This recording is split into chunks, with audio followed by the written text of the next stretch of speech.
قانون، لیکن سیاسی انتقام نہیں، لیکن سچ بولیں گے تو ٹروتھ اینڈ ریکنسیلیشن کمیشن بنے گا۔ یہ جو اس طرف سے وزیراعظم کے مشیر، حالانکہ ان کو ہم وزیراعظم ہمارا اصولی موقف نہیں مانتے، لیکن ایک ان کی طرف سے دعوت آئی ہے رانا ثناءاللہ صاحب کی طرف سے مذاکرات کی، آصف زرداری صاحب کی طرف سے بھی دعوت آئی مذاکرات کی۔ میں آج تحریک انصاف کی طرف سے یہ بات یہاں رکھنا چاہتا ہوں کہ کب عمران خان صاحب نے مذاکرات سے انکار کیا؟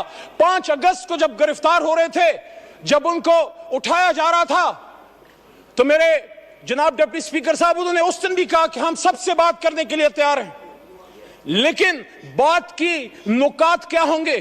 کیا ہم سچ پہ آئیں گے؟ کیا ہم سچ بولیں گے؟ کیا ہم سچ بولیں گے؟ ٹروتھ اینڈ ریکنسیلیشن کمیشن کے لیے سچائی جو ہے وہ پہلی شرط ہے۔ بروکر، کوئی ڈیلر، کوئی شخص ہمیں نہیں چاہیے جو ہم آپس میں بٹھائے۔ جب ہم اپنی لڑائی یہاں سے باہر لے کے جائیں گے، پھر سپریم کورٹ بھی عمل میں آئے گی، اور پھر پنڈی اور اپارا بہت سی جگہ اور عمل میں آئیں گی۔ میری آپ سے درخواست ہے، سپیکر کی کرسی انیشیٹو لے۔ ہمارا سب سے پہلا نقطہ جناب عمران خان صاحب اور اسیران کی رہائی ہے۔ پولیٹیکل کیسز ہیں، وہ شخص جو وزیر اعظم تھا اچانک اس پہ کیسے 150-200 کیسز بن گئے؟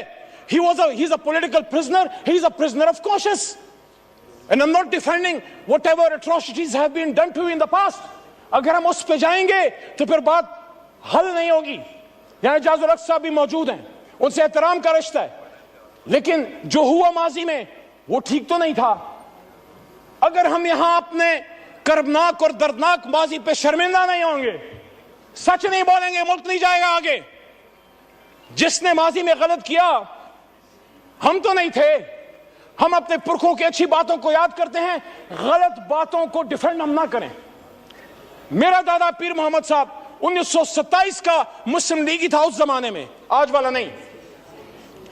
پاکستان بنانے کی تحریک میں تھا، اس تحریک میں جیل بھی کاٹی، لیکن آج میں سمجھتا ہوں کہ سچ بولنے کا وقت ہے۔